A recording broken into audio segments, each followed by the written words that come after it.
Okay, part two of today's lesson, we're going to use some methods in a graphics program. This program I had to break into several slides because it's too long. Go ahead and program this one. We're going to call it boom.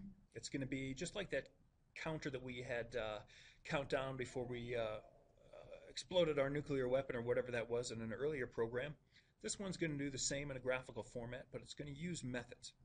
So notice this one explores graphics, extends graphics program. So this one will not be a console one. So we're going to set up an integer outside of any method. That means it's a global variable that any of our methods can access. If we declare something or create something inside a method, it doesn't always share with other methods. So this one will. So notice we have our run method, equivalent of our main method, and inside here we just have three method calls. Wait for click, which says execute all the code that's within the wait for click method. Display tick, which does the same thing, executes all the code in the date display tick method. And then display boom, which displays all the contents that the code says to do in the display boom method. So continuing it off on line 15 next, we have the first of our methods, display tick. Notice that begins and ends here. Then we're going to have display boom, which goes from here to here. And this is the end of our program. So we have display tick, display boom, and wait for click. I take that back. That's a system method. That one just waits for us to click. That one's predefined. That comes from our extended graphics program. That's from that abstract class that we don't see. So go ahead and code this. What display tick does, we create an object, a label, a G label, that's the type of object, name my label. We're going to add it, pause, move it, pause, and then we're going to remove it. And when that's removed, this method is then called display boom, which creates a label object, a G label object named label2, sets the font and color, and then we're going to add it. Okay, let me show you what the display boom one looks like. So I'll run that applet.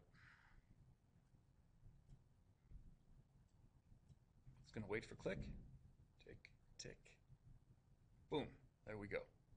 So that's what that one's going to do.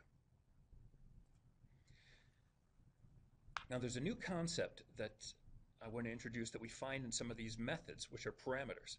Sometimes you'll hear them referred to as arguments. At our level of programming, those two words are going to be interchangeable. But parameters and arguments are what we find inside the parentheses. So like when we set the color, the parameters we have set up for that is we want the color to be green. When we add a rectangle or use the add method, the parameters are what are we adding and where are we adding. Similarly, when we use the move method, it's already tied with an object here. It's object.method. And this parameter is just the x and y location. So parameters are the information that we pass from one method to another inside the parentheses.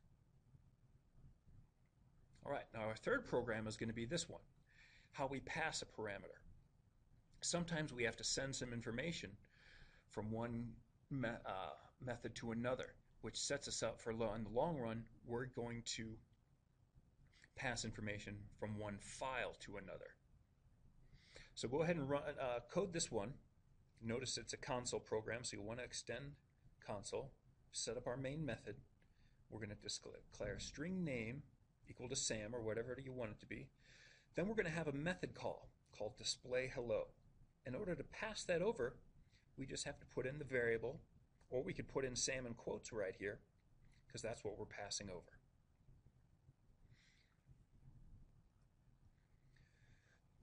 Okay, now where things change is in this method, our display hello method. We have the name of our method here and its declaration and then the method body. But what's different right here is this is where we're going to receive some information.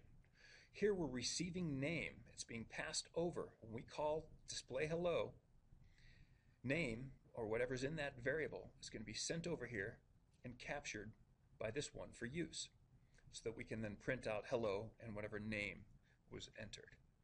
Now what's unusual here is that we have the word string here. before the object we're throwing over, passing over.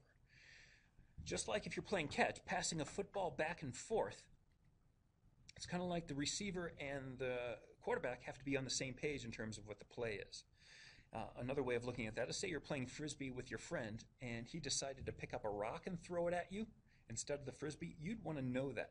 So the receiving method always needs to specify what it's catching, just so it's ready, because you're going to respond to a rock being thrown at you much differently than you would as if it were just a frisbee or something like that. So that's what we have string here. If it was sending an integer, we would have int. If it was sending a double, we would have double.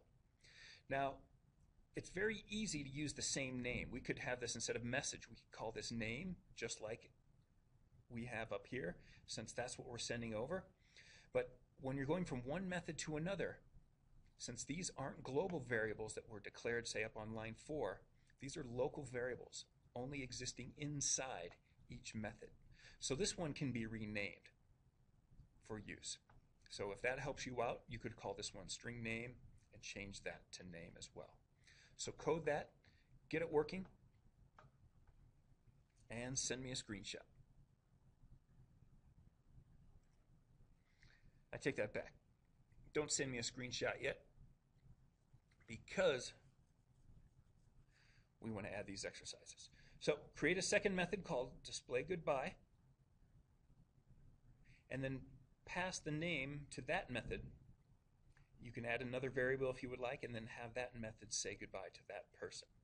So once again, just like this one, you're going to create another string name, create another method call called display goodbye, and in there we'll put whatever variable we want to pass, and then you can copy this method, paste it, and change it to display goodbye. And then obviously you would change whatever string you're receiving there, whichever one you want to use for output. And then send me a screenshot when you have that one completed. And we'll pause there.